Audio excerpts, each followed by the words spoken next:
The Scottish Conservatives have repeatedly called for John Swinney to come to this Parliament and face scrutiny on the crucial role that he has played in the shambolic ferry contracts. Every time we've requested, SNP backbenchers don't seem to like this, but the truth is, imagine. Members, we're just beginning the session of First Minister's questions. I'd be very grateful if we can hear the question. Mr Ross. Thank you, Presiding Officer. Because every time we have asked for a statement, every SNP backbencher and John Swinney have voted against coming to this Parliament. But today he can't avoid the questions that Islanders and Scottish taxpayers need answers to. John Swinney signed off these ferry contracts that have so far cost £250 million and denied Islanders the ferries that they need. So will the Deputy First Minister finally tell the Scottish public, why did you sign off these deals? Deputy First Minister. First of all, Presiding Officer, can I say that I'm answering questions today because the First Minister is still unwell with COVID, and for many, many obvious reasons, I wish her a very speedy recovery.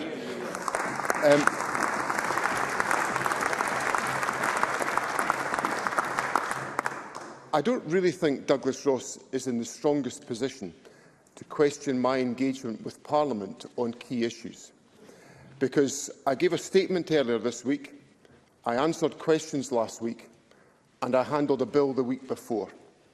Unlike some Tory MSPs, you won't find me skiving off to the football for a few days when Parliament is sitting.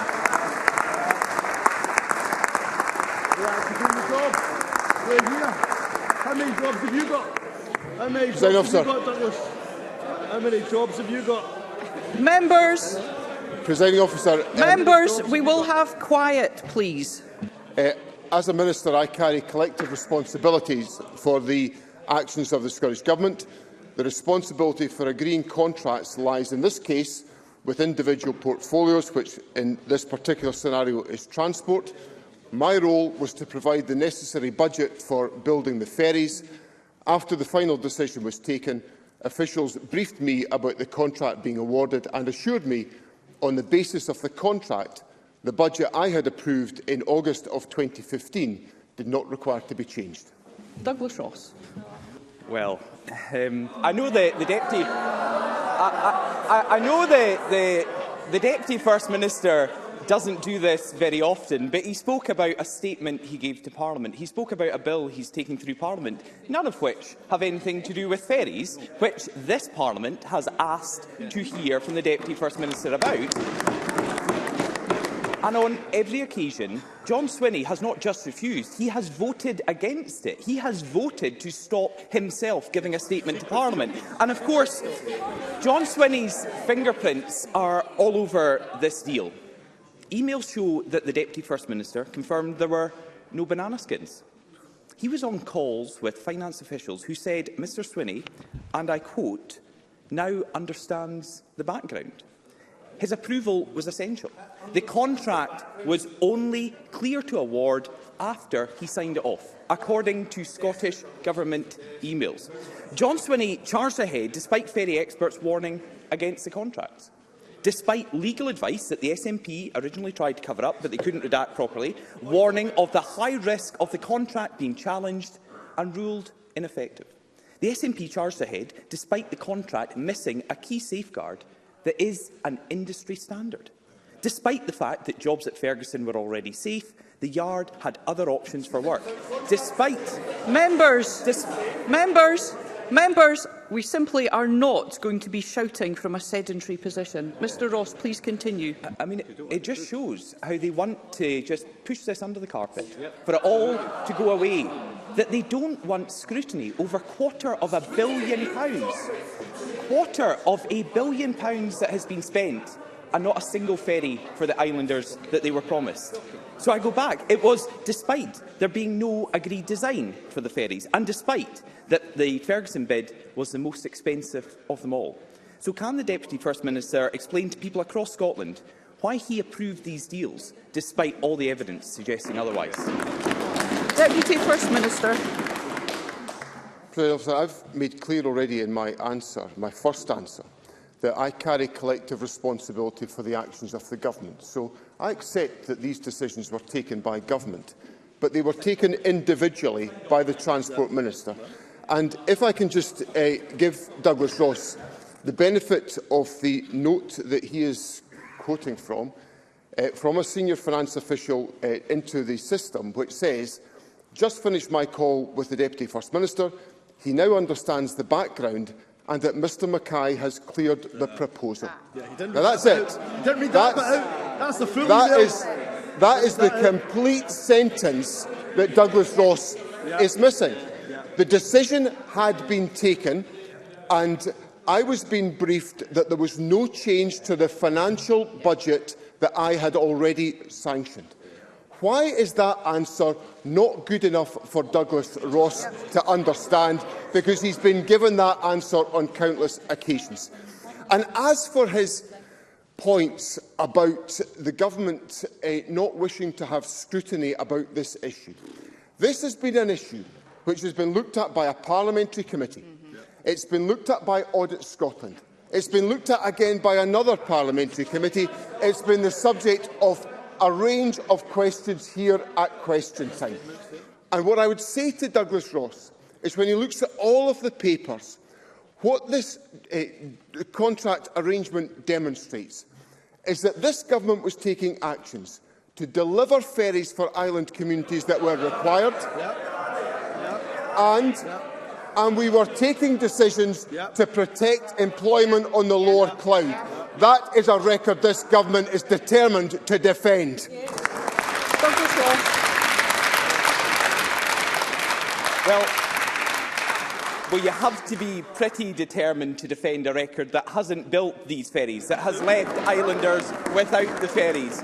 And Honest John has missed the second sentence in the email. Mr Ross, we will desist from nicknames in this chamber, and we will call people by their first and John surname. Swinney read out a sentence of an email, but refused to read the second sentence. And I wonder why. Because the second sentence says, "So the way is clear to award." That's the conclusion of the email that reveals the Deputy First Minister's involvement. It was escalated to the Deputy First Minister on the 9th of October 2015 at 17:15. So if SNP members don't want to hear this, the email was sent that the way to award was clear only after it went to John Swinney. So why did the SNP really sign off this deal? It wasn't to save jobs, because we know the jobs were safe. It wasn't the cheapest deal for taxpayers. It was actually the most expensive. It wasn't the most secure contract. It was the most risky. It wasn't backed by experts. They warned against it. They told the Deputy First Minister and others. But against overwhelming evidence, John Swinney signed off the deal anyway. It seems obvious to everyone what happened here. The SNP wanted the political praise for keeping the yard open ahead of an election, so they ignored all of the alarm bells. It looks an awful lot like the SNP made a dodgy deal, and now they're trying to cover it up. So can the Deputy First Minister... Can we please hear Mr Ross's question? Mr Ross. I'm grateful. The Deputy First Minister is trying to listen, despite some of the content behind him. So can he really tell the public that there was no political motive behind the award of this contract? Deputy First Minister. There was no political motive behind this contract. The objective of the government was to ensure that ferries that were required are built, and that is what we are concentrating on achieving. And we are also determined to ensure that the employment in the Lower Clyde was supported with contracts coming from the CalMac network, and for Mr Ross to say that somehow the yard could stay open without any contracts is just to deny physical reality about the way in which a yard would be run. I would point out to Mr Ross that Audit Scotland went through the procurement process and indicated that the procurement process was entirely standard, resulting in Ferguson's becoming the preferred bidder. And on that basis, the Transport Minister took the decision to award the contract, as the note says. He now understands the background and that Mr Mackay has cleared the proposal. And, well, Mr Ross is trying to invent something else. He's trying to... So, what I've explained to Parliament, consistent with my obligation... Deputy First Minister, we're having a continuation of quite a lot of heckling, and I'd be very grateful if members could resist the temptation, and very much like to hear the Deputy First Minister. So, consistent with my obligations under the Ministerial Code to give truthful answers to Parliament, I'm making it clear to Parliament that the memo that Mr Ross is quoted from is simply recording the fact that I have been briefed about a decision that another minister has taken. And therefore, the way is clear to award the contract, because I have been briefed, the budget is in place, and Mr Mackay's decision can stand. Now, Douglas Ross can go around smearing and inventing all the information he wants, but the people of Scotland will see through his grubby tactics today. Douglas Ross.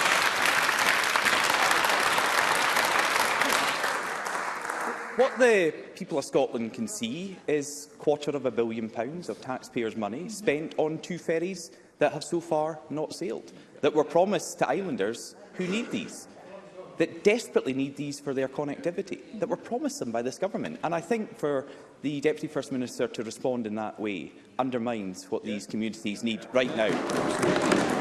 Because it seems this was the best deal for the SNP, not the best deal for Scotland. And ScotRail is going the same way for commuters as the ferry deal has gone for islanders. 1 in 3 train services has been cut just a month after the Deputy First Minister's SNP government took control of our railways.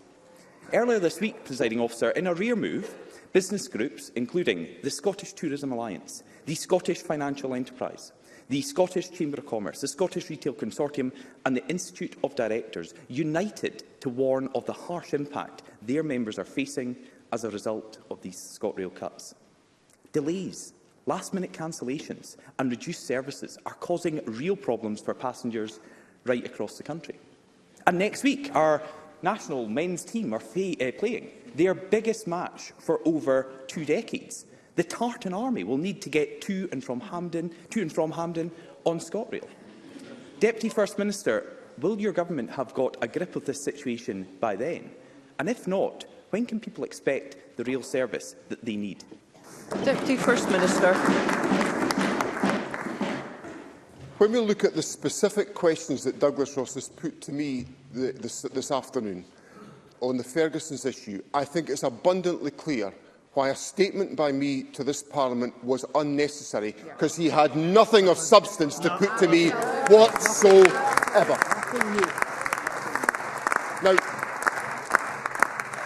Presiding Officer, I've been around this chamber for a long, long time, and there's an assessment often been made that when a political leader changes the topic of their question in the run of First Minister's questions, it's an indication they are in trouble. And that's exactly where Douglas Ross is.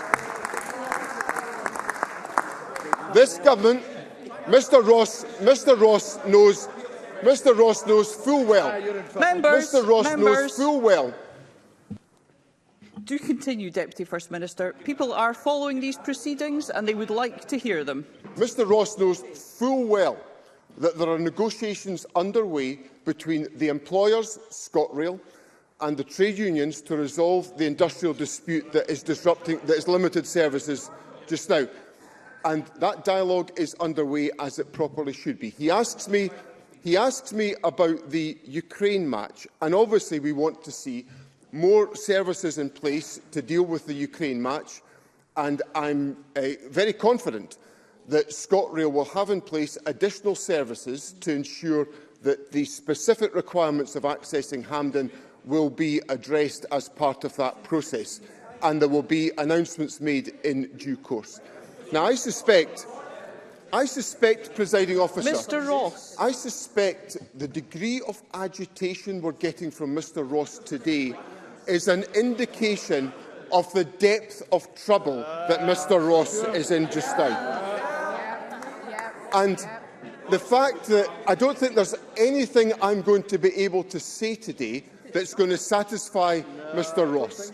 He's going to doubt what I say. He's going to question my integrity. Well, I'm giving honest answers to Parliament. That's more than can be said. That is more than can be said for the Prime Minister Boris Johnson that Douglas Ross is prepared to support. Question number